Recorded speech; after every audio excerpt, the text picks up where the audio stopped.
Hi everybody, it's Grace. Welcome to Eating Peace this week. When I was 21 years old, I went back to college, reattempting to enroll and finish my program. I was an undergrad. I was at a prestigious small liberal arts college, and I thought, I've got to finish. I'm so lucky that I got admitted.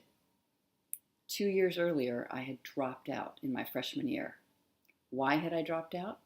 Because I was so obsessed with food and eating and thinness and being perfect that I was a chaotic mess on the inside of my soul and my heart and my body. Psychologically, I was just completely controlled, it seemed like, by the anxiety that I felt around food and eating and panic over lack of thinness or suddenly stepping into being out of control with my binges. It was really a 11, 12-year building from childhood, preteen years, and teenage years to the perfect peak of horror around having an eating disorder. It was like there was a lot of training and immersion and ideas and repetitive thoughts about needing to be thin, needing to control myself when it came to food and eating, lacking peace in every way, and just feeling almost a panicked anxiety and almost a rage sometimes too about having this problem. And that had been going on since I was a child. I mean, I was just immersed with it. It was in the environment everywhere. So there I was, age 21, ready to go back to school and try again and not drop out this time. I thought I had it together when it came to food or eating. One of the reasons why I thought I had it together was because, first of all, my parents had paid for a therapist in the local university hospital.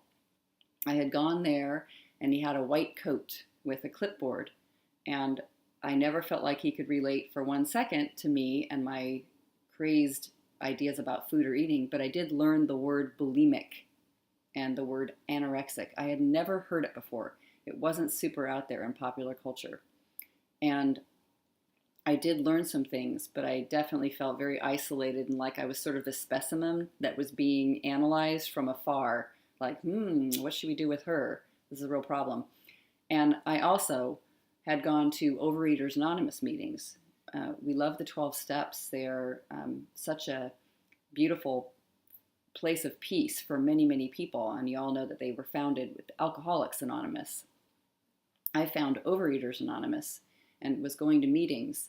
And unfortunately for me, I found a food plan in there that was quite strict and fairly rigid, at least in my own mind. And the idea was that if you don't follow the food plan, you're binge eating, you're losing your abstinence. You're like an alcoholic who's drinking. And I definitely could feel the sense of being like an alcoholic, like an addict when it came to food. I could tell there was something very real about that was alive in me that had been building for years. And I listened and carefully took note and felt the true experience of like wild off-balance eating that felt like insane compulsion, gone wild. I could totally relate. The way to approach that and meet it was with this certain food plan and making sure that, not one bite off the food plan, lest you go into like a wild, intense binge. You just go crazy. You'll go crazy if you eat a bite of sugar. So I had that kind of mindset and was very, very controlled and very perfect about my food and eating when I attempted to go back to school. My days were upon waking. Before dawn, I was running to make sure I had my morning exercise and my training. And then I would go eat the perfect breakfast, weighed and measured and pre-planned food. And then I would go to classes and get on my homework and my reading materials and everything and try to be on track with what I was hearing from the professors. Then I would go have my perfect lunch. If anyone asked me, any of my friends or people that I talked to asked me about my lunch and my food that was so perfect, I would feel slightly embarrassed, but I would kind of like not really tell them the whole truth. I didn't want to say, because I'm a food addict and I have to eat this way, otherwise I'm going to go insane. I didn't want to tell that. It felt sort of shameful, but I did eat my perfect way. And then I went to training with my track team, cross country running, all afternoon, back home for homework in my dorm room all by myself, and then off to the cafeteria again for a perfect dinner. Perfect dinner. And I chuckle about it now, but it was quite rigid and sort of intensely controlled, and I was filled with a sense of will and fear about taking a bite off the plan. I found Overeaters Anonymous meetings in that neighborhood, in that town. It was far away from home. And I was very, very isolated. Everything was about keeping at bay this huge wave of intensity and feeling and compulsion and cravings. Like the urge for the cravings that I had almost seemed worse when I was doing everything so perfectly. And I was like slightly confused about that. One day, a couple of months into that fall year of attempting to be a normal college student, I just absolutely cracked. I had done everything to the letter, and I was still miserable. I was so unhappy. I hit the streets, left my hotel room, and I started walking the streets. I didn't have a car, with bags and my backpack, and buying foods in fast food places and the little local grocery store and the gas station store and the I didn't care how long I needed to walk. I was just buying food. And before I would even get around the corner from a place that I bought some food from, I'd be tearing open the bag and looking around to see if anybody was watching me. It was as if I had eyes following me that would see how evil I was to be buying this terrible, terrible food. And I would tear it open, with sort of defiance and rebellion, and start eating it and biting and walking and chewing at the same time and going to the next place. And I ate and ate and ate. I literally ate from one end of the town to the other, it felt like, and I was exhausted and walking and stuffed and so sick. I felt so horribly sick. Back in my dorm room all by myself, I actually threw up most of what I had eaten, or a lot of it for some relief, into a garbage bag because I didn't want to go to the shared bathrooms and have everybody hear or discover or see me and what a horrible person I was that I could eat and be engaging in this kind of activity. So I felt so terrible. I remember that night, devastated, suicidal. The next day, I packed up all my things in that hotel room. I went and emptied my bank account with the last money that I had, provided to me from my parents, partially in being at school. And I bought a one-way airplane ticket back home to their house. I was thinking, I cannot do this anymore. This isn't the way to freedom. Controlling every bite that I take and watching my day with such rigidity and an incredible sense of vigilance is not what I want. I know I was born with the capacity to be a normal eating human being that has a body that I feed and then relax, and then feed and then relax. I know it doesn't have to be 95% of what I'm thinking about day in and day out. I didn't want this kind of black and white thinking. I didn't know what to do. I didn't know how to find it, but I was absolutely determined. I was obsessed now with finding the answer. I will do anything to find the answer. I want to calm down. I want to see what is missing, what's gone wrong. And eventually, I did.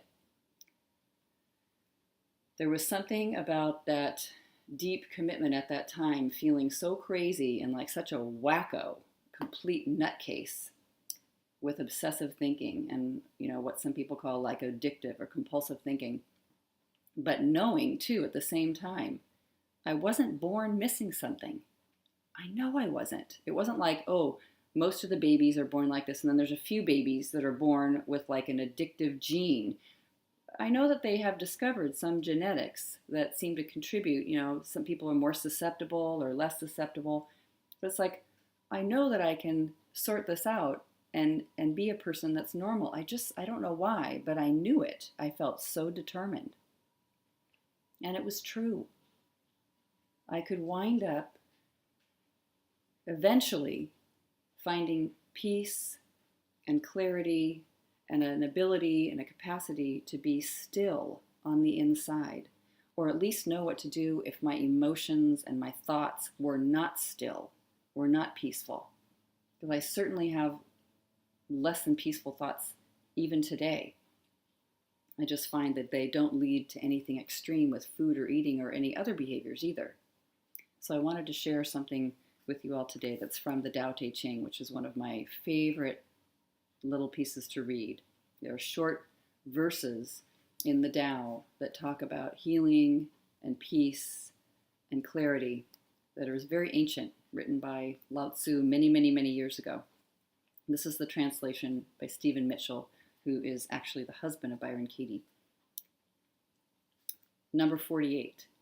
In the pursuit of knowledge, every day something is added. In the practice of the Tao, every day something is dropped. Less and less do you need to force things until finally you arrive at non-action. When nothing is done, nothing is left undone. True mastery can be gained by letting things go their own way. It can't be gained by interfering. What I recognize when I look at that terrible time in my history where I felt like I can hardly stand to be alive because of this obsessive thinking about food and eating and exercise and over-exercise and constantly feeling out of balance, was that I was interfering absolutely nonstop. I was either interfering with an idea that I needed to manage and control and apply willpower and apply force to making everything go well, and plans and just all that vigilance and intensity. Or I was interfering with my own sense of wild, chaotic, frightening thoughts about the world and about life. There was not one thing that I was really thinking or doing. My perception of the world was completely with either interfering with my own terribly negative thinking, frightened thinking, or applying some kind of counteract to that interference itself. And it would just be like this domino of things collapsing. There was no sense at all of letting things be as they are, of just relaxing, of approaching life and my inner world and every moment in the day with a relaxation or a sense of peace. And it's very difficult. It's been a lifelong, ancient practice for humanity, whether you have eating troubles or not, to wonder and enter a practice of internal peace. And like just studying and seeing without trying to add and find the answers and grasp and grab for things, just to relax and not interfere with the way of it, the way of it, the way of life. So it has been a rocky ride and sort of a roller coaster ride, but I would say absolutely that it has, from going to greater extremes, it began from that point forward, to become less and less and less on the scale of up and down. The extremities of the up and down began to get quieter and smaller and shorter, and the gaps tinier and tinier and tinier, by concentrating and focusing on peace, internal peace.